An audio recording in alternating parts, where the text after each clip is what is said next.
So, our next speaker is Alison Kraigsley. Alison is an evolutionary microbiologist and a current executive branch fellow at the National Institutes of Health.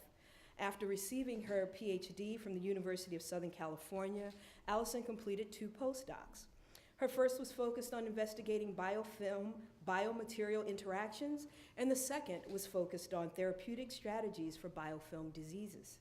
Alison is passionate about public health, making scientific information accessible to everyone, and STEM education.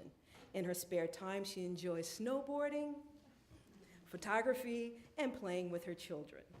For us, Alison queries her experience as a researcher now and in public health in 400 seconds. Welcome, Alison.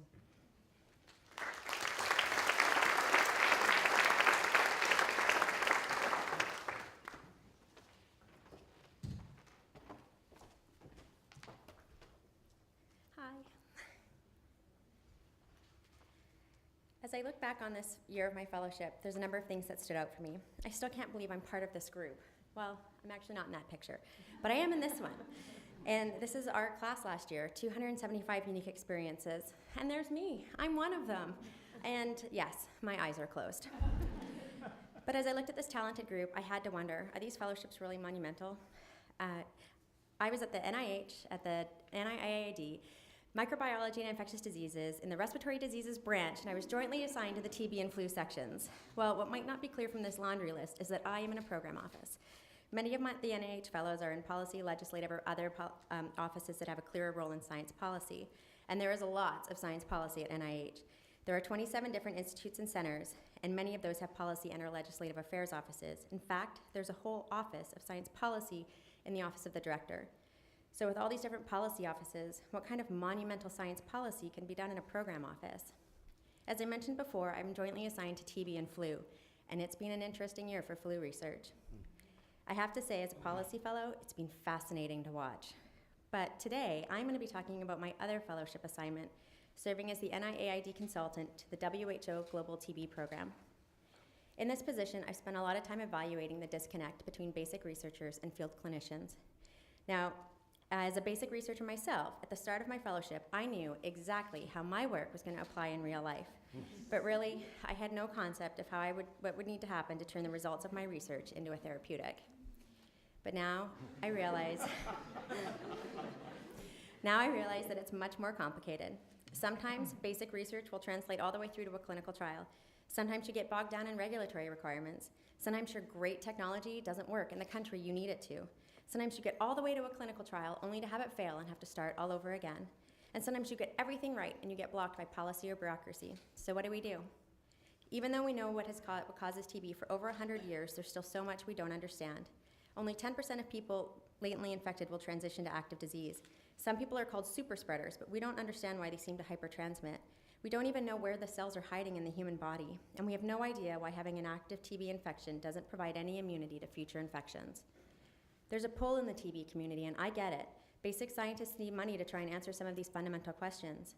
Clinicians are frustrated by the pace of research and product development. It takes 2 years and over 14,000 pills to treat someone with drug-resistant TB. Those drugs don't come cheap. But when the drug-resistant strains start to spread, what then? The easy answer is to say, we need more money. TB has killed more than any other infectious disease in history. But current funding for TB falls far short of HIV or malaria.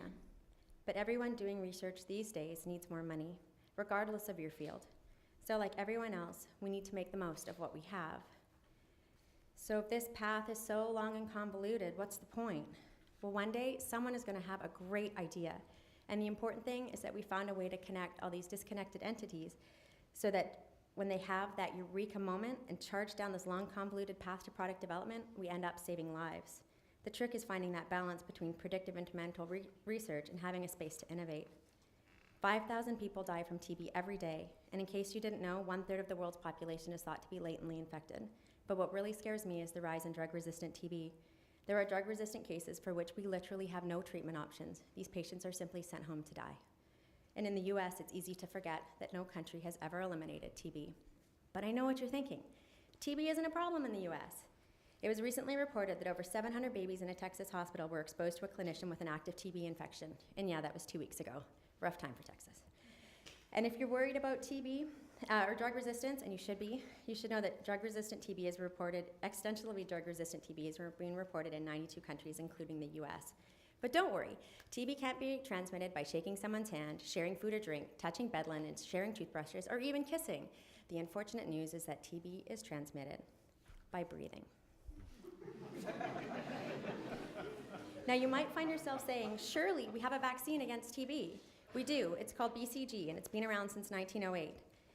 BCG first went into humans in 1921, and it's still the only licensed vaccine available for TB. Let's put that into perspective. Now, having the same vaccine for over 90 years might not be such a bad thing, except that BCG doesn't reliably protect against adult pulmonary TB. How did we get to this place, where a short course of treatment takes 6 months, where treatment for drug-resistant TB can require 14,000 pills, 240 injections, and still only has a 50% cure rate? Where in a 6.5-minute talk, over 100 people will have become infected and 23 people will have died. There's a number of reasons we ended up here. Some of it's to do with complacency, and some of it's to do with politics and policies. But there is always hope. We need to work to improve communication throughout the TB community to keep expectations realistic. We need to identify roadblocks and challenges so we can come up with policy solutions. And we need to be smart about our product pipelines and clinical trials so that even in failure, we learn something. But we still have a long way to go to bring those new therapeutics and an elusive vaccine to market. It might seem like a daunting task, but we have good motivation to continue this work. TB, like flu, is airborne and indiscriminate. Anyone can catch it. The truth is, we don't know what the future of TB will hold for us, but working with the WHO has reminded me that when we sit around talking about the value of biomedical research, there's a whole bunch of end users out there waiting for us to get on with it. So what kind of science policy really happens in a program office? Well, we decide what kind of initiatives to fund. We coordinate with other agencies to maximize our respective strengths, and we keep an eye on the big picture of our field. And the biggest one of all is communication, with researchers, with policymakers, just being a champion for your little corner of science. But really, I see my program office as being at the intersection of science for policy and policy for science. We work with various policy offices to provide the necessary data about our scientific fields. We're contributing to strategy documents and providing a reality check for proposed policy, and then we're relaying all that information back to our investigators. I feel like I get to see science policy up close and personal from both sides. So I feel like I'm starting to get it, and that makes me think that maybe I will have a chance to make a difference. That girl at the beginning whose eyes were closed, they've been open to a world of public health policy that I never fully appreciated. I've learned the impact of science policy on patients and scientists alike and the power of a program office. But this was just one project. Extrapolate out to 275, and that seems pretty monumental to me.